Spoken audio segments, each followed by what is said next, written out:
एक बार महाराज जनक जी शैया में सोए हुए थे, तो उन्होंने स्वप्न में देखा कि वो बहुत गरीब हो गए, भूख के मारे व्याकुल हो गए। किसी तरह उन्होंने कुछ दाल चावल मांगे, वो पकने वाली ही थी कि दो सांड लड़ते हुए आए और वो सब खिचड़ी नष्ट हो गई। जो ही व्याकुलता हुई, इसमें आंख खुली तो देखा राजा का वैभव। उनका ये सत्य की वो सत्य। सभा में आए बड़े बड़े विद्वान बैठते थे, उनसे पूछा ये सत्य की वो सत्य। अब ये और वो का तात्पर्य कोई जाने तो उसका निर्णय करे। उनका भाव था ये सत्य जो देख रहा हूँ या जो स्वप्न में देखा वो सत्य। अब बड़े बड़े विद्वान इसका उत्तर नहीं दे पाए। महामुनि अष्टावक्र मुनि अभी नवीन अवस्था थी, अपने पिता को मुक्त कराने के लिए राजा के जनक जी के दरबार में आए। सबने हंसी की। पहले ही उन्होंने कहा कि हमने तो सुना था जनक का दरबार ज्ञानियों का दरबार है, यहाँ तो हमको सब चमड़े की पहचान और मांस की पहचान करने वाले दिखाई दे रहे हैं। उन्होंने कहा कि ऐसा आप कैसे कह सकते हैं। विद्वानों ने कहा, बोले हंसे क्यों आप लोग? बोले आप 8 जगह से टेढ़े। तो बोले हाँ,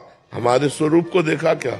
हमारे शरीर को देखा तो शरीर में क्या है? चाम हड्डी मांस। तो यही चीज देखने वाले आप लोग हो। आप लोग ज्ञानी तो हो नहीं, क्योंकि ज्ञानी स्वरूप देखता है, शरीर नहीं। अब सबके होश उड़ गए कि बालक कोई साधारण नहीं। तो जनक जी से कहा, हाँ जनक बोल, तेरा क्या प्रश्न है? उनका ये सत्य की वो सत्य। बोले ना ये सत्य ना वो सत्य। जब तू जागृत में था अपने को राजा देख रहा था, थोड़ी देर में स्वप्न में गया तो भिखारी देखा, लेकिन जब जगा तो फिर राजा देखा। तो जो कुछ ही क्षण में असत हो जाता है वो सत्य कैसे हो सकता है? तो ये सत्य न हो सकता। अष्टावक्र गीता का उपदेश करके जनक जी को परम बोध प्रदान किया महामुनि अष्टावक्र जी ने। तो ये जब हमारे ज्ञान में आ जाता है कि न जय सत्य न पराजय सत्य, न मान सत्य न अपमान सत्य, तो ब्रह्म की जिज्ञासा रखने वाला सम को प्राप्त होता है।